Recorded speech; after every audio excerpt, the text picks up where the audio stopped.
नमस्कार सभी को, कैसे हैं आप सभी? सभी का स्वागत है आपके अपने RWA चैनल पर। मैं आरुषि सभी का मोस्ट वेलकम करती हूँ। तो जल्दी से आ जाएंगे और आज का प्यारा सा सेशन स्टार्ट करते हैं। कैसे हैं आप सभी? जी, तो हम पढ़ेंगे उत्तर भारत का विशाल मैदान।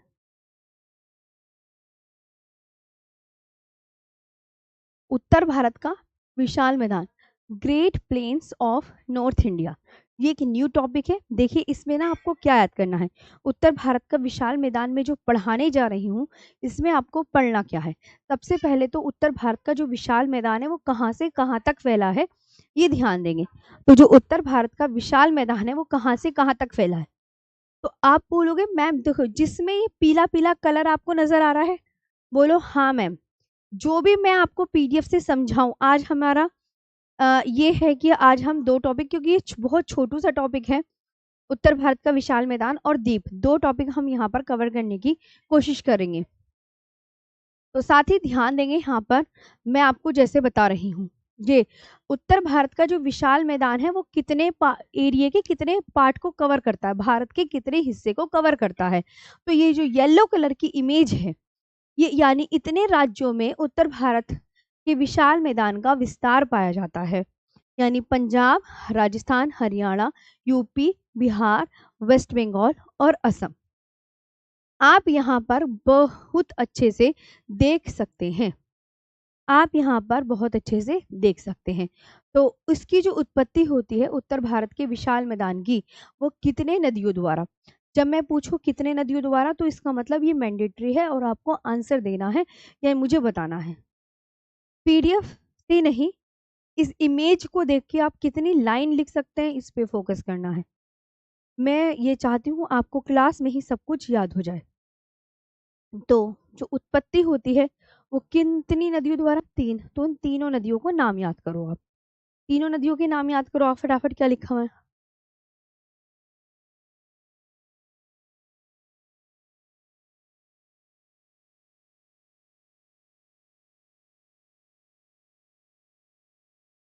तो इनकी जो उत्पत्ति होती है वो तीन नदियां कौन सी? सिंधु, गंगा और ब्रह्मपुत्र। सिंधु, गंगा और ब्रह्मपुत्र नदियों द्वारा लाखों वर्षों में जमा की गई। किस मिट्टी के द्वारा? जलोढ़ मिट्टी से इसका निर्माण हुआ है। किस मिट्टी से? जलोढ़ मिट्टी से इसका निर्माण हुआ है। इसका जो क्षेत्रफल है यानी इसका जो एरिया है वो कितने लाख वर्ग किलोमीटर है? तो ये क्या लिखा हुआ है? 7 लाख वर्ग किलोमीटर। कितना क्षेत्रफल, एरिया? 7 लाख वर्ग किलोमीटर। और जो इसका लंबाई है वो पश्चिम से पूर्व लंबाई कितनी है? लगभग 2400 किलोमीटर है। तो आपको यहाँ पर कितनी बातें याद रखनी है? तो मैंने आपको बोला आपको यहाँ पर 4 बातें याद करनी है, और जो कि पीडीएफ में भी आपको यही मिलेंगी। Okay, right. और इसकी चौड़ाई आप यहाँ पर देख सकते हैं कि 150 से 500 किलोमीटर चौड़ा है। दोबारा से रिपीट करूं, तीन नदियां कौन सी है, नाम बताओ कि किन तीन नदियों द्वारा उत्तर भारत के विशाल मैदान का निर्माण हुआ है। अब आपको याद करना है अपने आप। तो आप बोलोगे वो तीन नदियां हैं सिंधु, गंगा, ब्रह्मपुत्र। कौन कौन सी है? बोलो मेरे साथ, सिंधु, गंगा, ब्रह्मपुत्र। कितने लाख वर्ग किलोमीटर में फैला है? 7 लाख वर्ग किलोमीटर में। लंबाई पश्चिम से पूर्व लंबाई है यानी लगभग 2400 किलोमीटर है, और चौड़ाई है 150 से 500 किलोमीटर तक। ये आपको ध्यान रखना है। इसके बाद ये ध्यान देंगे अपने आप, ये उत्तर भारत का विशाल मैदान है। ये देखो, गूगल का मैप देखते हैं तो हमें ऐसे मिलता है। यहाँ तक याद करना है आगे। फिर ये देखो, ये है उत्तर भारत का विशाल मैदान। इस तरीके से अगर पूरे भारत में देखें कि कहाँ पर उत्तर भारत के विशाल मैदान का विस्तार पाया जाता है, तो आप यहाँ पर देख सकते हैं। तो आप यहाँ पर देख सकते हैं कि उत्तर भारत के विशाल मैदान आपको यहाँ से यहाँ तक मिलेगा। क्लियर हो गया? इसके बाद आगे बात करते हैं। एक ये है,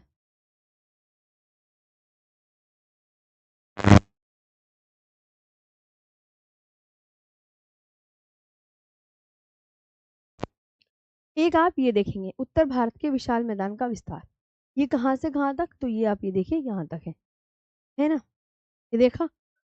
अब इसके बारे में हम पूरी कहानी पढ़ेंगे। जो उत्तर भारत का कुछ नहीं लिखा, सिर्फ वही जो मैप में बताया, वही आपको 2 लाइनें याद करनी है। जो उत्तर भारत का विशाल मैदान है वो सिंधु, गंगा, ब्रह्मपुत्र नदियों द्वारा लाए गए अवसादों के निक्षेपण या जमाव से हुआ है। उत्तर भारत के जो विशाल मैदान का निर्माण है वो किसके द्वारा, गंगा ब्रह्मपुत्र नदियों द्वारा लाए गए अवसादों के निक्षेपण, निक्षेपण का मतलब होता है जमाव से हुआ है। इसका विभाजन कितने भागों में बांटा गया है, तो उत्तर भारत के विशाल मैदान को 4 भागों में बांटा गया है। कितने भागों में बांटा गया है, 4।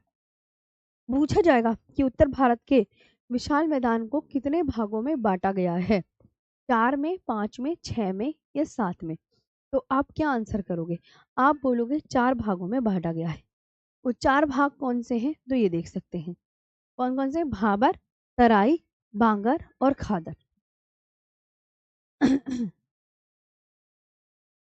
तो वो कौन कौन से हैं, तो आप क्या बोलोगे, वो है भाबर, तराई और बांगर और खादर। ये आपको बहुत अच्छे से याद रखना है। तो उत्तर भारत के विशाल मैदान को कितने भागों में बांटकर पढ़ते हैं, तो आप क्या बोलोगे, मैम भाबर, तराई, बांगर व खादर में बांटकर पढ़ते हैं।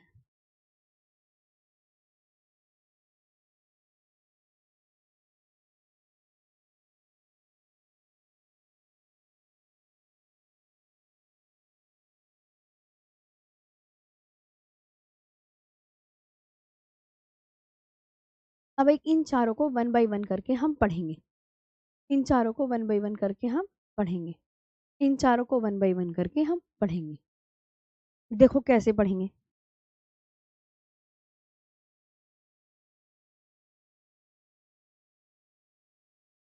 देखो ये जो आपको मिलेगा ये आपको कहाँ मिलेगा, तो आप बोलोगे मैं आपको यहाँ पूछ रही हूँ, हिमालय, हिमालय की सबसे लास्ट वाली श्रेणी का नाम क्या है, तो हिमालय की सबसे लास्ट वाली श्रेणी का नाम है शिवालिक। शिवालिक है ना, तो आपको मैं बोलूंगी कि भाबर किसके दक्षिण में स्थित है, भाबर किसके दक्षिण में स्थित है, पहला क्वेश्चन। तो आप क्या बोलोगे, मैम भाबर जो है वो शिवालिक के दक्षिण में स्थित है। किसके दक्षिण में स्थित है, अब इस मैप से ही मैं आपको पूरी चीज याद कराने की कोशिश करूंगी। पीडीएफ पे बिल्कुल इग्नोर कर दो, पीडीएफ पे ध्यान ही नहीं देना। आप ये देखो कि हमें मैप से कितना याद हो रहा है। देखो, तो आप बोलोगे मैम ये भाबर जो है शिवालिक के दक्षिण में मिलेगा, भाबर क्षेत्र में क्या मिलेगा, तो भाबर क्षेत्र आपको बोलोगे मैम ये तो हमें क्या दिख रहे हैं, ये हमें दिख रहे हैं पत्थर, तो यानी भाबर क्षेत्र कैसा है, तो भाबर क्षेत्र आप बोलोगे मैम पथरीला है। भाबर क्षेत्र कैसा है बच्चों, तो आप बोलोगे पथरीला। अब भाबर क्षेत्र पथरीला है और ये आपको बहुत अच्छे से याद रखना है, ये 8 से 16 किलोमीटर चौड़ा है।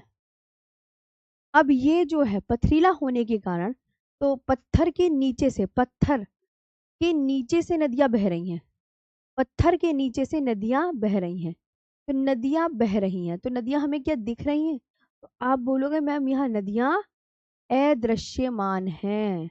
अदृश्यमान क्यों है, क्योंकि नदियां कहाँ से बह रही हैं, पत्थरों के नीचे से बह रही हैं।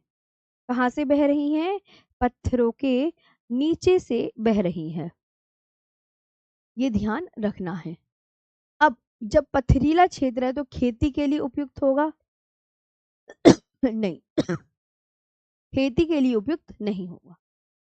तो यही कहानी आपको बहुत अच्छे से देखनी है। तो अब मैं आपसे कहूं कि भाबर क्षेत्र के ऊपर आप 4-5 लाइन बोलिए, तो आप क्या बोल देंगे, 4-5 लाइन, 4-5 लाइन बोल दोगे, हाँ यस मैम हम बोल देंगे, बोल दोगे ना, तो अब देखो वही, ये है भाबर, किसके दक्षिण में बताया मैंने, एक बार और मैं आपसे याद कराती हूँ उसके बाद। देखो भाबर क्षेत्र में आपको क्या मिलेगा, रिपीट करो, इसे ही अगर आप इस डायग्राम से देख के ही 5-6 लाइन बना लोगे ना, तो समझ लो आपने अच्छे से याद कर लिया। पीडीएफ तो बिल्कुल एक माध्यम है कि उसमें चीजें सीक्वेंस से लिखी हुई मिलेंगी, बस पीडीएफ तो देखनी नहीं होती ज्योग्राफी में। आप बोलोगे ये पथरीला क्षेत्र है। यहाँ पथरीला क्षेत्र होने की वजह से बहुत कम वनस्पति पाई जा रही हैं। और ये खेती के लिए क्या है, जब पथरीला क्षेत्र है तो खेती के लिए उपयुक्त होगा। आप बोलोगे खेती के लिए तो उपयुक्त नहीं होगा। और नदियां क्या है यहाँ पे, नदियां अदृश्यमान। नदियां क्या है, अदृश्यमान नदियां, क्योंकि नदियां कैसे बह रही है, पत्थर कंकड़ के नीचे से बहती है। और यहाँ पर कैसी मिट्टी पाई जाती है, छिद्रयुक्त मिट्टी, छिद्रयुक्त मिट्टी, है ना। हो गया क्लियर, बस। अब देखो पीडीएफ में यही 4 पॉइंट्स आपको मिलेंगे, कुछ भी नहीं मिलने का, देख लो चाहे।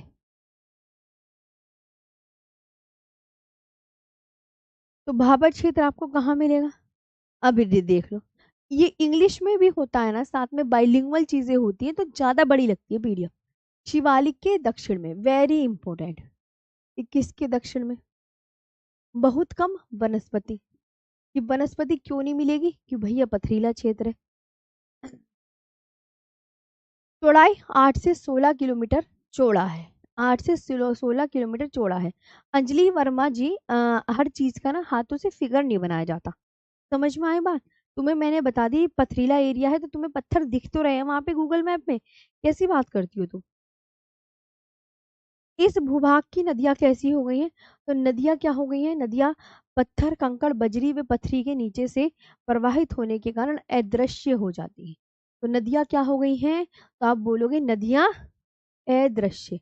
ये भी वेरी इंपॉर्टेंट, कि भाबर क्षेत्र में नदियां कैसी हैं, अदृश्य। इतनी बात आपको याद रखनी है। आगे बात करते हैं बस। भाबर खेती के लिए उपयुक्त नहीं है। क्यों उपयुक्त नहीं है भैया, क्यों, क्योंकि पथरीला क्षेत्र है। भाबर खेती के लिए उपयुक्त नहीं, क्योंकि कैसा है, पथरीला। और भाबर क्षेत्र की मिट्टी कैसी है, छिद्रयुक्त। मिट्टी कैसी है, छिद्रयुक्त। हो गया, खत्म बात, भाब खत्म। अब आते हैं भाबर तराई पर चलते हैं। तराई देखो, तराई आपको कैसी दिख रही है, तो आप बोलोगे मैम तराई क्षेत्र तो हमें दिख रहा है हरा भरा। तराई क्षेत्र आपको कैसा दिख रहा है, हरा भरा। तराई जो है भूमि कैसी होती है, नम और दलदली। नम और,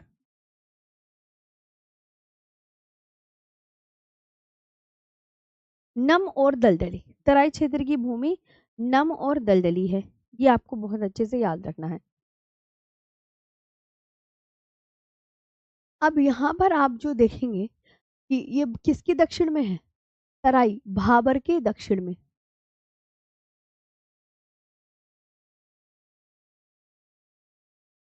तराई किसके दक्षिण में है, तो आप क्या बोलोगे मैम ये भाबर के दक्षिण में है। और यहाँ पे क्या पाई जाती है, जब ये हरा भरा है तो आपको यहाँ पर घनी वनस्पतियां देखने को मिलेगी। क्या मिलेंगी, घनी वनस्पतियां देखने को मिलेगी। हरा है ना, अपने आप देख लो, हाँ ये मैम हरा भरा है। तो तो ये आपको कैसी मिलेंगी, तो ये आप बोलोगे मैम हाँ सही कह रहे हो आप, ये घनी वनस्पतियां मिलेंगी। लेकिन यहाँ जो नदियां हैं, ये नदियां क्या हो गई हैं, नदियां दृश्यमान है। यहाँ की जो नदियां हैं, नदियां दृश्यमान है, नदियां यहाँ दिखती हैं। तो बस ये अब यही 4 पॉइंट्स आपको पीडीएफ में मिलेंगे, कुछ भी नहीं मिलेगा। अब यही चीजें आपको याद करनी होती हैं बस, है ना, कुछ नहीं याद करना होता।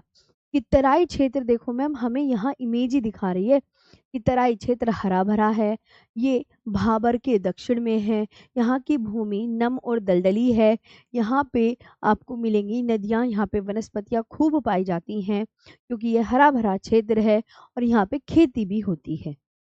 एक बात और रिपीट कर देंगे, देखो भाबर के दक्षिण में कितना चौड़ा है ये, 20 से 30 किलोमीटर चौड़ा। यहाँ घनी वनस्पतियां मिलेंगी, यहाँ नदियां हमें दिख रही हैं, यहाँ नदियां हमें दिख रही हैं।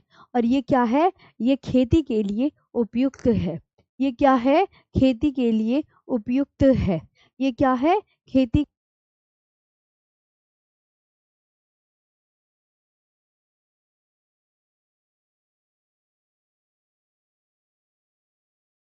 ये खेती के लिए उपयुक्त है। ये आपको बहुत अच्छे से याद रखनी है। हो गया।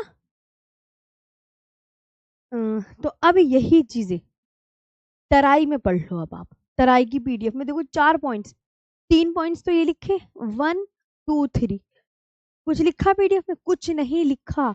इस गूगल मैप में जो मैं बताती हूँ ना, अगर वही चीजें आपने याद कर ली ना, तो आपको इसकी भी जरूरत नहीं पड़ेगी। ओके, तो आप बोलोगे मैम हाँ सही कह रहे हो, ये भाबर के दक्षिण में है।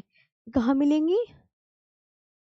भाबर के दक्षिण में तराई घनी वनस्पतियां पाई जाती हैं, 20 से 30 किलोमीटर चौड़ा है ना साहिल? ये इम्पोर्टेंट, ये इम्पोर्टेंट, ये इम्पोर्टेंट। यहाँ पे ध्यान देंगे, भाबर क्षेत्र में जो नदियां अदृश्यमान हो जाती हैं, भाबर क्षेत्र में क्या हो गई?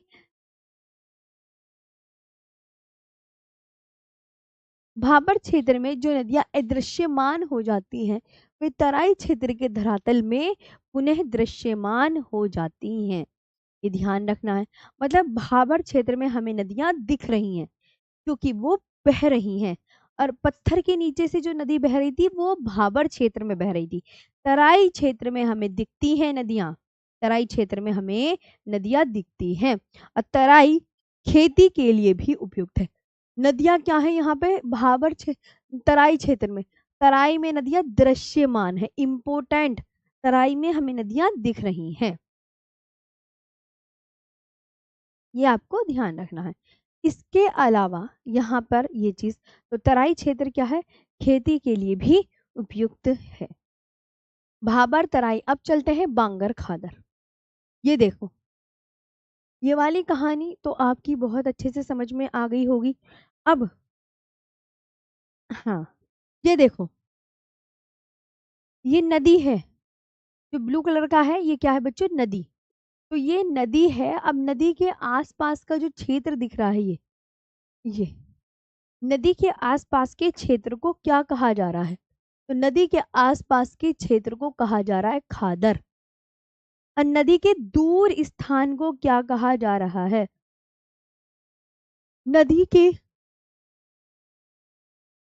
दूर स्थान को कहा जा रहा है बांगर।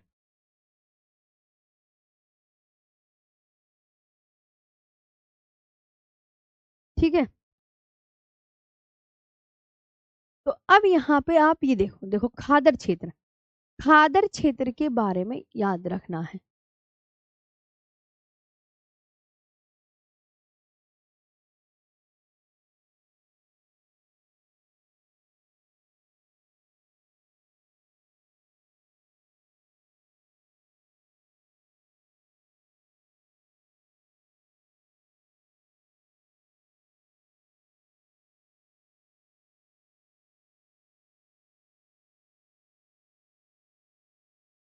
अब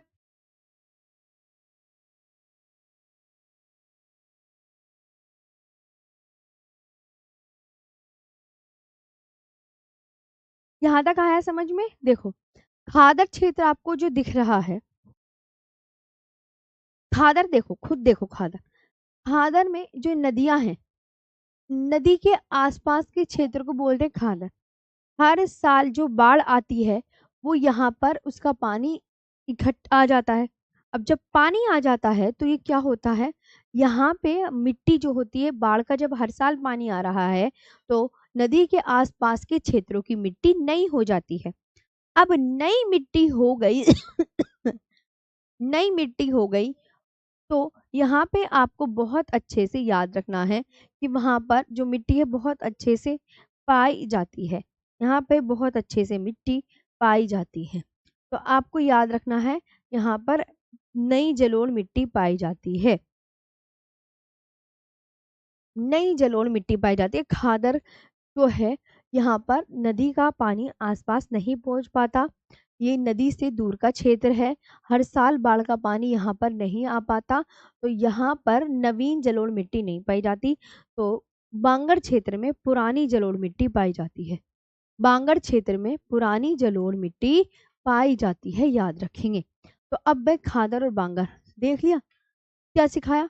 ये आपको ध्यान रखना है, नदी है, नदी के आसपास के क्षेत्र को क्या बोलते हैं? खादर। नदी से दूर के क्षेत्र को बोलते हैं बांगर। ये बहुत अच्छे से कंठस्थ करना है। हर साल बाढ़ का पानी आता है तो यहाँ की खादर क्षेत्र की मिट्टी हर साल नई हो जाती है, जिससे कि नई मिट्टी खेती के लिए काफ़ी अच्छी होती है, हम बहुत अच्छे से खेती कर सकते हैं। वहीं बांगर जो है नदी से दूर का क्षेत्र है, हर साल बाढ़ का पानी नहीं पहुँच पाता और यहाँ की मिट्टी पुरानी होती है, जैसे चंबल के बीहड़ इसका एग्जाम्पल है। तो अब देखो वही बांगर क्या है, तो आप बोलोगे हाँ, देवशरण मेरे प्यारे भाई। देखो बांगर बहुत इंपॉर्टेंट क्वेश्चन। पूरा बांगर कैसी मिट्टी है कोई पूछे, क्योंकि बांगर जो क्षेत्र है वो नदी से दूर का क्षेत्र है। तो बांगर क्षेत्र में कैसी नदी मिट्टी मिलेगी, पुरानी जलोढ़ मिट्टी। मैंने बताया ना बांगर कैसा है, खुद देखो बांगर नदी से दूर का क्षेत्र है, तो इसलिए पुरानी जलोढ़ मिट्टी वहां पर आपको पाई जाएगी। क्यों पाई जाएगी, क्योंकि यहाँ पर बाढ़ का पानी नहीं पहुंचता है। जब दूर का क्षेत्र है तो हर साल बाढ़ का पानी नहीं पहुंचता है ना, हर साल बाढ़ का पानी नहीं पहुंचता है और नदी बेसिन से दूर पाई जाती है। क्या बांगर क्षेत्र आपको नदी के पास मिलेगा, तो आप बोलोगे नदी बेसिन से दूर पाई जाती है और यहाँ पे कम उपजाऊ मिट्टी है। यह खादर की तुलना में कम उपजाऊ है, क्योंकि खादर में हर साल बाढ़ आती है, तो जब बाढ़ आती है तो वहां की मिट्टी जो है हमेशा नई हो जाती है हर साल।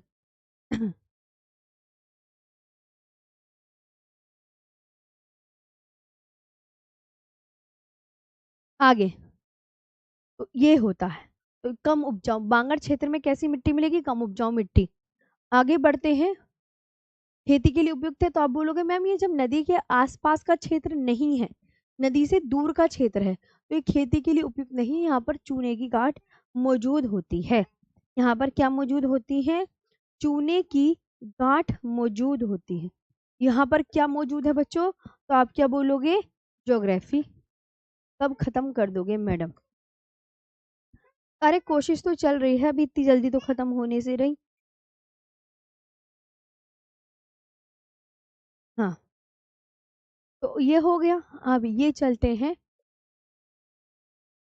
खादर पे। खादर क्या है, नदी के आसपास अंकित कुमार अंकित बेसिन होता है नदी के आसपास का क्षेत्र, नदी के आसपास का क्षेत्र। खादर नवीन जलोढ़ मिट्टी है। कैसी नवीन जलोढ़ मिट्टी, क्योंकि हर साल बाढ़ का पानी यहाँ पर पहुंच रहा है, हर साल बाढ़ का पानी यहाँ पर पहुंच रहा है। वेरी इंपॉर्टेंट, नदी बेसिन के आसपास पाई जाती है, यहाँ बहुत उपजाऊ मिट्टी, वेरी इंपॉर्टेंट। और खेती के लिए उपयुक्त, क्योंकि भाई हर साल बाढ़ का पानी यहाँ पर पहुंच रहा है, तो अब ये ध्यान रखेंगे कि ये क्षेत्र खेती के लिए काफी उपयुक्त होगा, क्योंकि हर साल की बाढ़ से नई जलोढ़ मिट्टी भर जाती है। एग्जामिनर आपसे क्वेश्चन ये पूछेगा कि हाँ जी सुभाना पाशा जी ऐसे ही पढ़ा रही हूँ, मेरी बात ध्यान रखेंगे कि खादर क्षेत्र में कैसी मिट्टी पाई जाती है, नई जलोढ़ मिट्टी या पुरानी जलोढ़ मिट्टी। यही दो क्वेश्चन एग्जाम में पूछेंगे कि खादर क्षेत्र में नई जलोढ़ मिट्टी पाई जाती है या पुरानी जलोढ़ मिट्टी। तो आप क्या बोलोगे, खादर क्षेत्र में नई जलोढ़ मिट्टी पाई जाती, ये वेरी इंपॉर्टेंट। बस हो गया, तो ये टॉपिक आपके पूरे कंप्लीट हो गए हैं।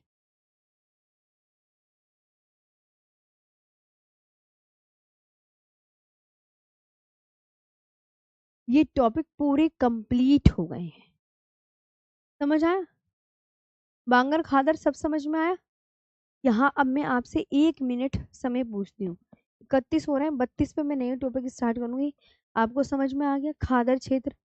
तुम्हें कुछ नहीं करना, इस तुम्हें तो इन पीडीएफ की लाइन से ही लेना देना नहीं है, तुम्हें तो बच्चों ये देखना है, ये देखनी है कि भैया ये सीक्वेंस क्या लिखा हुआ है। मैंने कहा सबसे पहले हिमालय, हिमालय के दक्षिण में देखो सीक्वेंस दिखाती हूँ, इधर आओ, ये इम्पोर्टेंट है सीक्वेंस, यानी क्रम है।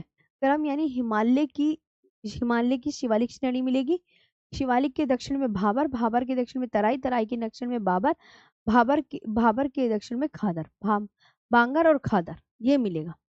तो मजा आया, समझ में आ रहा। भाबर क्षेत्र कैसा है, पथरीला, बहुत कम वनस्पति, खेती के लिए उपयुक्त नहीं, नदियां क्या है पत्थरों के नीचे से बह रही है, इसलिए नदियां अदृश्यमान है। अगेन रिपीट कर रही हूँ। अब यहाँ पे भाबर के दक्षिण में तराई मिलेगा, 20 से 30 किलोमीटर चौड़ा। ये घनी वनस्पतियां पाई जाती हैं। नदियां दिख रही हैं यहाँ पर। यहाँ पे नदियां दोबारा से दिखने लगती है। और ये खेती के लिए उपयुक्त है। हाँ, ये खेती के लिए उपयुक्त है। क्या आपको क्लास में याद हो रहा है?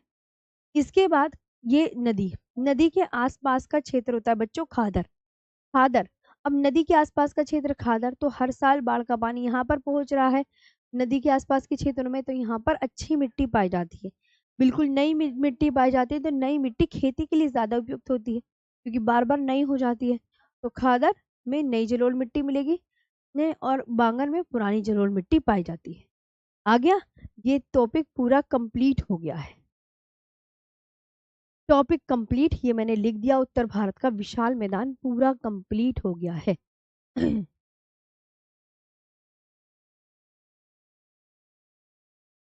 प्रियंका कह रही है बच्चों के दिमाग में सेट हो गया मैम, ऐसा पढ़ाया है। बहुत बढ़िया। अब हमारा न्यू टॉपिक है द्वीप। अब इसको स्टार्ट करते हैं।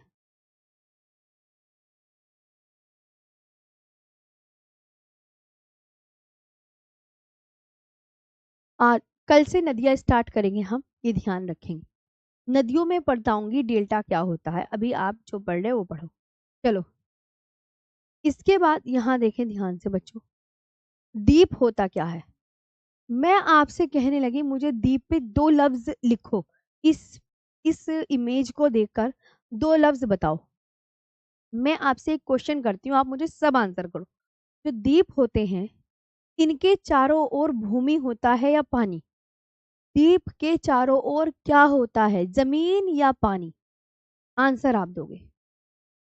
क्योंकि भाई ज्योग्राफी जो है वो मैप से ही चीजें समझ में आ जाती है कि भाई अगर हमने ये द्वीप की इमेज देख ली तो द्वीप हमें किसके चारों ओर नजर आ रहे हैं?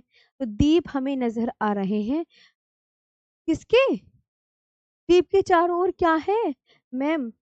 पानी ही पानी है, ब्लू। तो जो चारों ओर पानी से घिरा हो। अब पानी आपको किस किस में मिलेगा? चार चीजें वो याद करनी है। द्वीप आपको कहाँ कहाँ मिल सकते हैं, कहाँ कहाँ मिलने की संभावना है? महासागर में मिलने की संभावना है, सागर में मिलने की संभावना है, झील में, नदियों में। चार के अलावा कह रही हूं, चार के अलावा कुछ भी याद नहीं करना। मैंने अब आपसे दूसरा क्वेश्चन पूछा, द्वीप आपको कहाँ कहाँ मिलने की संभावना है? चार चीज क्या बताई? महासागर, सागर, नदियां, झील। बस खत्म। याद हो गया? समुंदर, महासागर को समुंदर ही बोलते हैं। समुंदर, नदियां, क्योंकि नदियों में ब्रह्मपुत्र नदी पर विश्व का सबसे बड़ा नदी द्वीप है जिसका नाम है माजुली। माजुली पर मिशिंग जनजाति पाई जाती है। गंगा ब्रह्मपुत्र का डेल्टा, ये डेल्टा कहानी बहुत इंटरेस्टिंग है ना? चलिए अंकुल दीक्षित जी, आपको ये सोचना चाहिए कि हमें याद करना है। लिखने में समय व्यर्थ, लिखोगे तो दिमाग में फिर लिखना ही लिखना रह जाएगा।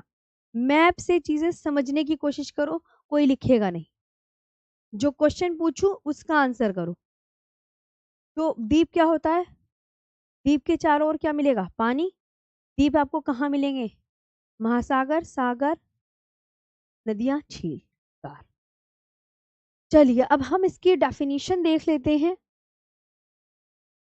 द्वीप वह भूभाग है, जो डेफिनेशन ये सोचोगे अरे मैम पीडीएफ आ गई डर जाओ।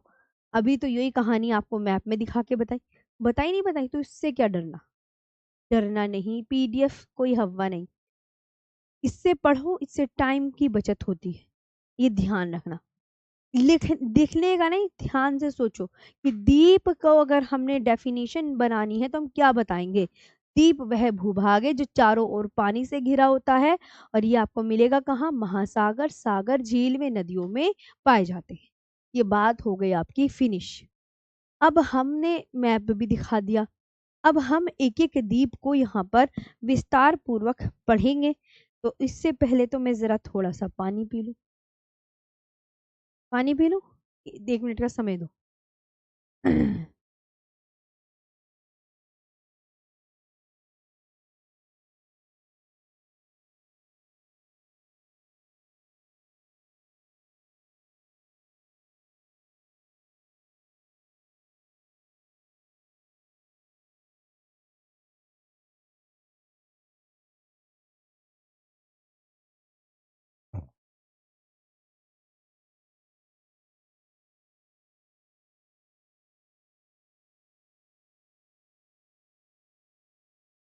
यहाँ तक आया समझ? अब देखो, अब मैं सबसे पहले तुम्हें अंडमान निकोबार पढ़ा रही हूँ। अब मैं तुम्हें अंडमान निकोबार पढ़ा रही हूँ, है ना? तो अंडमान निकोबार का पहले तो मैप बनाना पड़ेगा, तो मैप बनाओ चलो।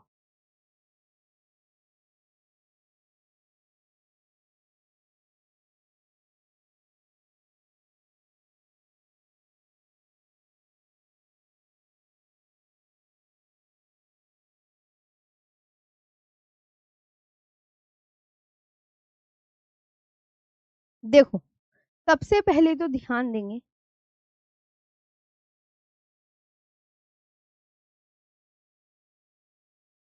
अब एक एक करके मैं क्या बना रही हूँ, ध्यान दो। मैम ने बोला अंडमान निकोबार का मैप, ये देखो, है ना? देखो, अब ये देखो, अब मैं कुछ कुछ क्वेश्चन करूंगी। ये क्या लिखा मैंने, खुद पढ़ो, अपने आप नहीं पढ़ोगे कुछ भी याद नहीं होने का। ये क्या लिखा है, कोको आइलैंड। तो कोको आइलैंड यानी कोको द्वीप। अब मैंने पूछा कोको द्वीप आपको किस देश में मिलेगा, तो कोको द्वीप आपको मिलेगा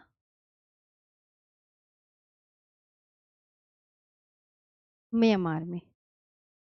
इसके बाद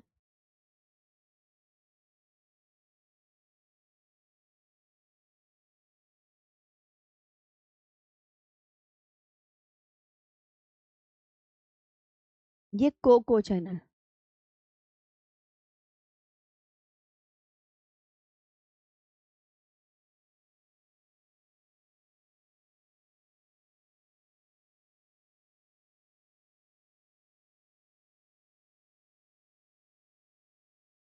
कोको चैनल,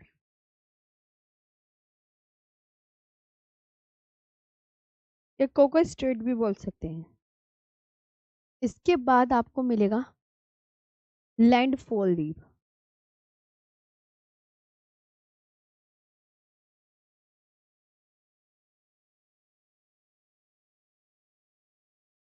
ये अंडमान निकोबार का सबसे उत्तरी द्वीप।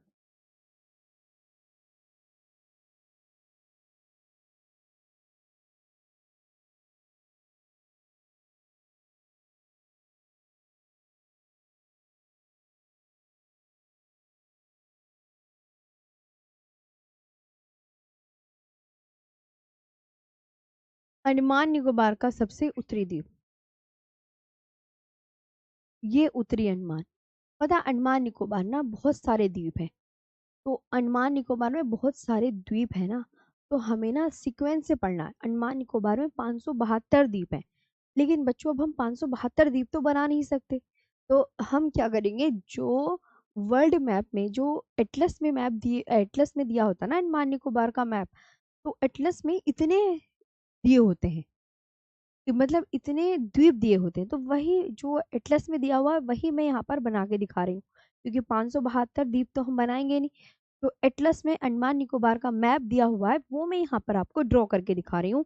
और सीक्वेंस कि अच्छा अंडमान निकोबार का सबसे उत्तरी द्वीप क्या है, तो आप बोलोगे मैम उत्तरी अंडमान है, ये याद रखेंगे, जिसे बोलते हैं इंग्लिश में नॉर्थ अंडमान।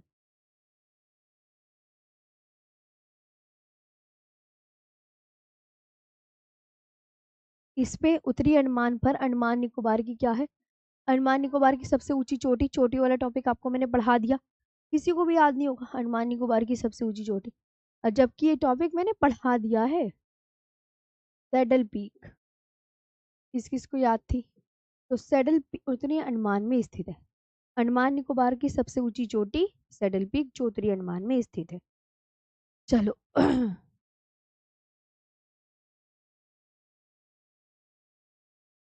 अब ये है मध्य अंडमान।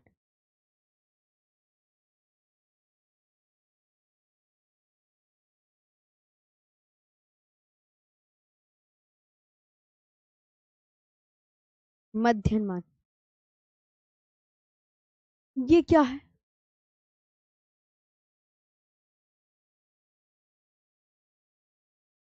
अंडमान निकोबार का सबसे बड़ा द्वीप।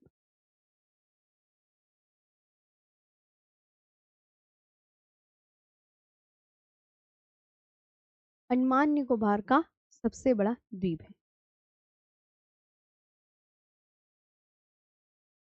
ये दक्षिणी अंडमान।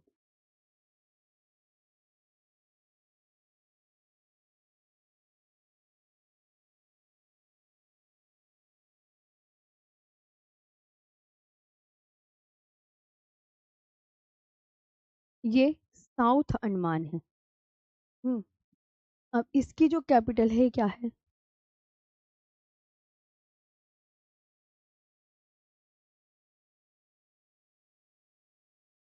Port Blair. और यहाँ पर आपको एक द्वीप मिलेगा जिसका नाम है रूटलैंड द्वीप।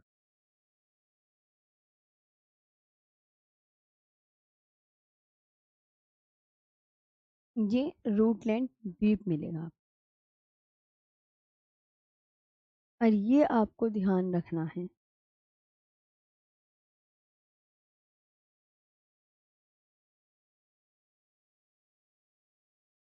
ये डंकन पास है।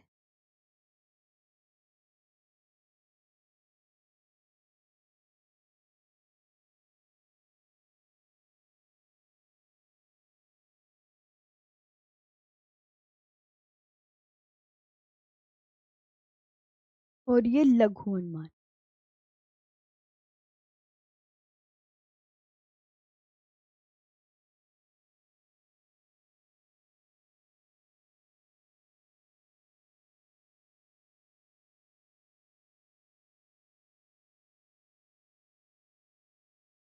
ये लिटिल अंडमान।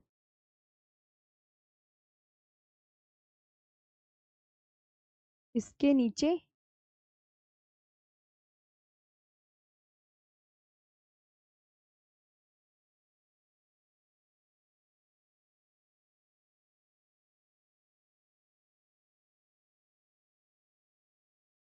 10 degree channel.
ये ऐसे में अब आप देख लो आराम से, है ना? अरे भैया आवाज अभी बोलूंगी तब ना।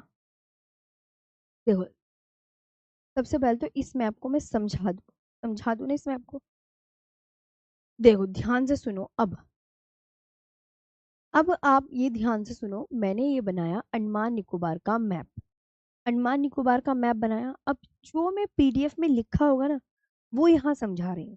ध्यान दोगे, जो पीडीएफ में लिखा हुआ है ना वही ये समझा रही हूँ। सबसे पहले तो अंडमान निकोबार का मैप बनाया। अंडमान निकोबार में 572 द्वीप हैं, तो हम 572 नहीं बना सकते। हम इनमें से कुछ बना लिए जो आपके सामने है। अब ये जो कोको द्वीप है, कोको द्वीप, ये देखो कोको द्वीप आपको कहाँ मिलेगा? म्यांमार देश में मिलेगा। लिखा हुआ है कोको द्वीप के आगे म्यांमार देश। अब आप खुद पढ़ते चलो। देखो, अब देखो रितेश, यहाँ ये अंडमान निकोबार का सबसे उत्तरी द्वीप, यानी सबसे ऊपर मैंने कौन सा मैप बनाया अंडमान निकोबार का? ऐसे। तो कौन सा लिखा हुआ है कि अंडमान निकोबार का सबसे उत्तर में लैंडफॉल द्वीप बना हुआ है ना? अब लैंडफॉल द्वीप के नीचे एक अंडमान निकोबार के ये द्वीप हैं जैसे उत्तरी अंडमान। तो अंडमान निकोबार की सबसे ऊंची चोटी का नाम क्या है? सैडल पीक, है ना? तो सैडल पीक, अब सैडल पीक जो है वो आपके अंडमान निकोबार के कौन से द्वीप पर स्थित है? क्वेश्चन किस तरीके से कर रहा है, यहाँ सुनने की कोशिश करो, सुनने की, ध्यान दो। तो सैडल पीक उत्तरी अंडमान पर स्थित है, याद हुआ। इसके बाद यहाँ ध्यान रखेंगे, अंडमान निकोबार का सबसे बड़ा द्वीप बताइए। तो अंडमान निकोबार का सबसे बड़ा द्वीप क्या लिखा हुआ है? अंडमान निकोबार का सबसे बड़ा द्वीप क्या है? मध्य अंडमान। तो ये याद करने हैं, याद कर लोगे। अंडमान निकोबार की कैपिटल पोर्ट ब्लेयर है, जो कि किस द्वीप पर है? जो कि किस द्वीप पर है? दक्षिणी अंडमान द्वीप पर है, ये रूटलैंड आइलैंड। अब डंकन पास जो है वो किन दो द्वीपों के बीच में है? तो डंकन पास इटरी के द और ला द्वीपों के बीच में। द से दक्षिणी अंडमान, ल से लघु अंडमान। दक्षिणी अंडमान लघु अंडमान के बीच में आपको डंकन पास मिलेगा। लघु अंडमान और कार निकोबार के बीच में, तो लघु अंडमान, ल से लघु अंडमान, का से कार निकोबार। लघु अंडमान, देखो लघु अंडमान और कार निकोबार के बीच में 10 डिग्री चैनल मिलेगा, याद हुआ। बाकी कार निकोबार, फिर लिटिल या लघु निकोबार, ग्रेट निकोबार।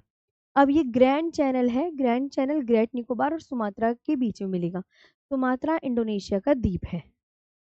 ये आपका पूरा हो गया है फिनिश। अब यहाँ पे कुछ और बातें लिख देते हैं, जैसे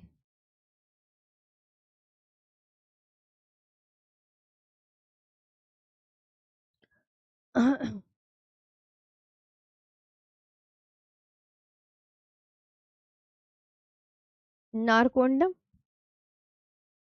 द्वीप और ये बेरन द्वीप।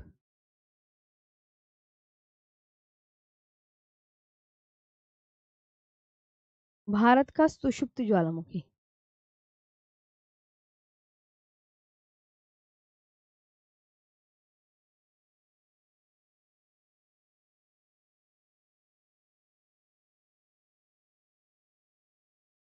भारत का सुषुप्त ज्वालामुखी, और ये भारत का,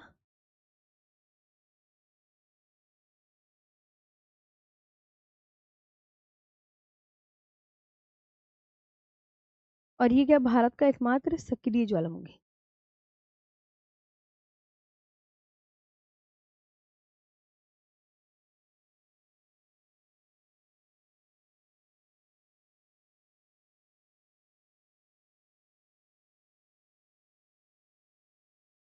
ये एक्टिव वोल्केनो,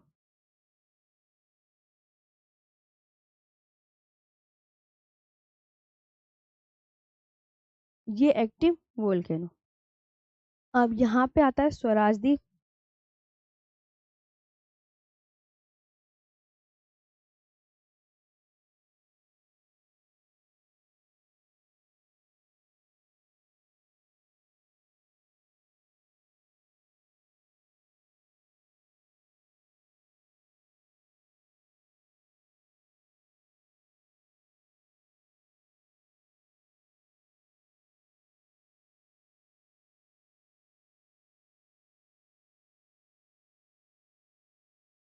बोस द्वीप, इनके नए नाम। स्वराज द्वीप का नया नाम क्या है, ये पूछा जाएगा तो आप क्या बोलोगे? स्वराज द्वीप का नया नाम है हैवलॉक द्वीप।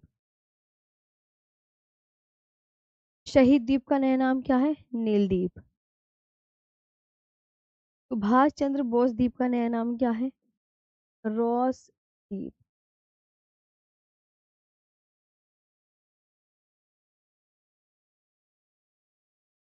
रोस आइलैंड। ये ध्यान रखना है। तो ये क्या बनाया? अंडमान निकोबार का मैप।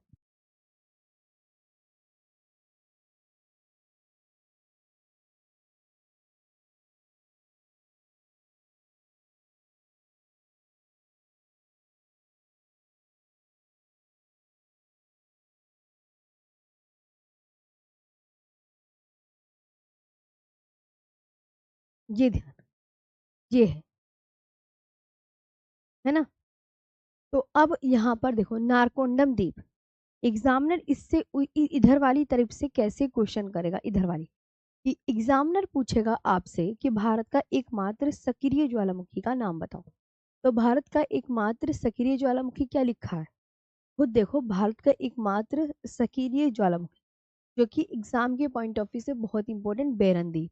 भारत का एकमात्र सुषुप्त ज्वालामुखी नारकोंडम द्वीप। स्वराज द्वीप का नया नाम क्या है? हेवलॉक द्वीप। शहीद द्वीप का नया नाम क्या है? नील द्वीप।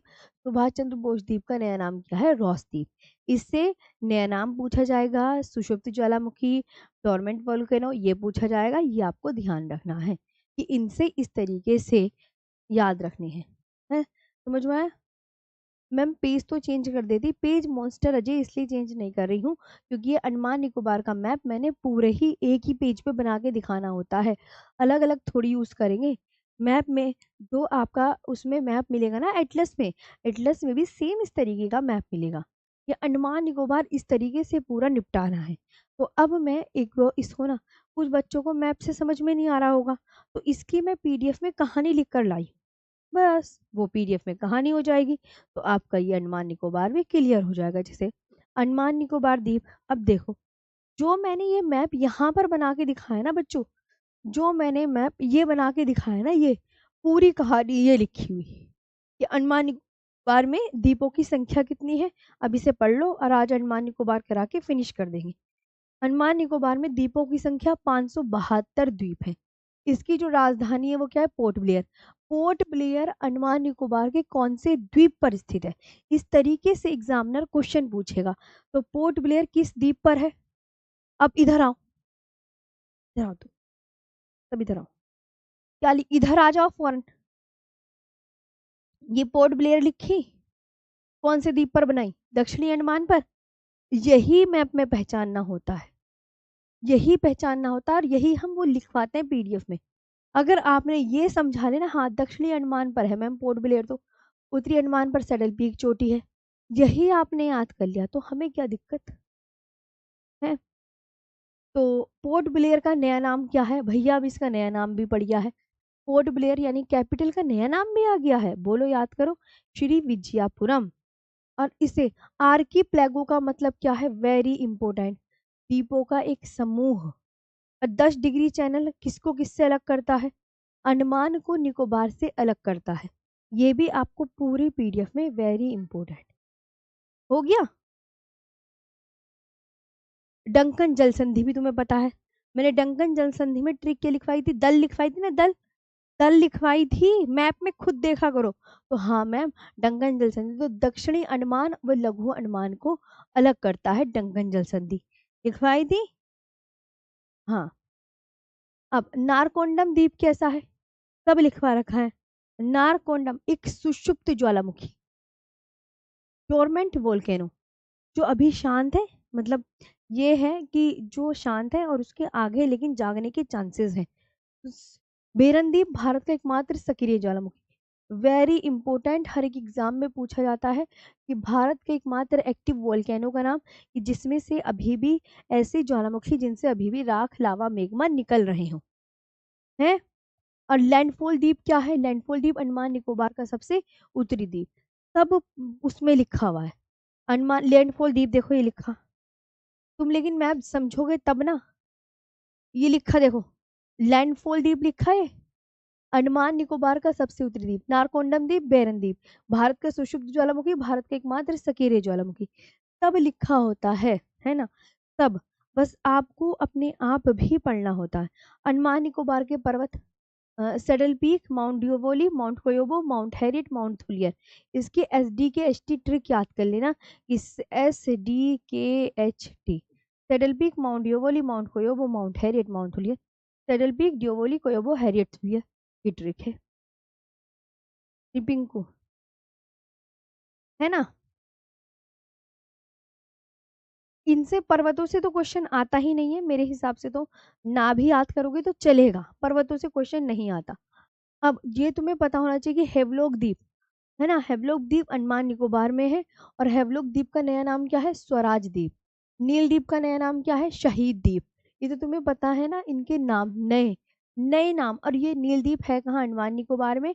हेवलॉक द्वीप अंडमान निकोबार में, रॉस द्वीप अंडमान निकोबार में, और रॉस द्वीप का नया नाम नेताजी सुभाष चंद्र बोस द्वीप है। तो ये आपका अंडमान निकोबार पूरा क्लियर हो गया है। चाहे तो आप इसको ये मैप से भी देख सकते हैं। नॉर्थ अंडमान, मिडल अंडमान, दक्षिणी Andaman, Little Andaman, Car Nicobar, Bompoka, Nancowry, Great Nicobar, Little Nicobar, Katchal, Teressa. यहाँ अन्य द्वीप भी दे रखे हैं अंडमान निकोबार। तो अंडमान निकोबार मैप में कुछ इस तरीके से दिखेगा, north, middle, south, little, north, middle, south, little. Andaman Nicobar का सबसे बड़ा द्वीप है मिडिल अंडमान, दिख रहा है।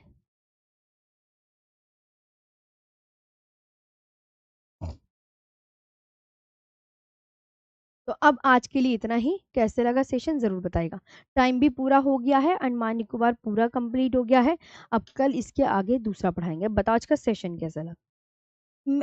देखो, तुम्हें पीडीएफ पे जोर ही नहीं देना, तुम्हें जो मैं मैप सिखा रही हूँ ना, ज्योग्राफी मैप का खेल है, मैप से पढ़ो, मैप से ही तुम लिखने की कोशिश करो। मैं मैप बोलती हूँ तो मेरी बात सुना करो। जैसे मैप है, अब मैं मैप को दिखाती हूँ, मैं कहती हूँ कि इसी से 10 पॉइंट लिख दो मैप से, तो क्या आप मैप से 10 पॉइंट लिख दोगे? इस मैप से आप क्या 10 पॉइंट लिख दोगे? आप ये तरीका अपनाओ, इस मैप से 10 पॉइंट लिख दो। बस वही मैप, वही पीडीएफ होता है, वही पीडीएफ होता है जो ये मैप को जान लिया। पीडीएफ यही तो है, और क्या है खुद बताओ।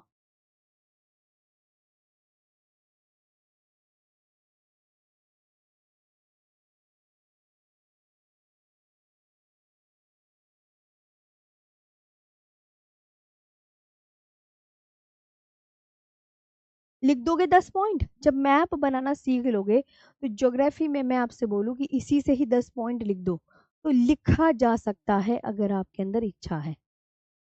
ठीक है, आज के लिए यहीं पे समाप्त करेंगे। याद रखना, इसी से लिखना सीखो। पीडीएफ एक बहाना है, क्योंकि सब कुछ मैप में ही दिख जाता है। Thank you.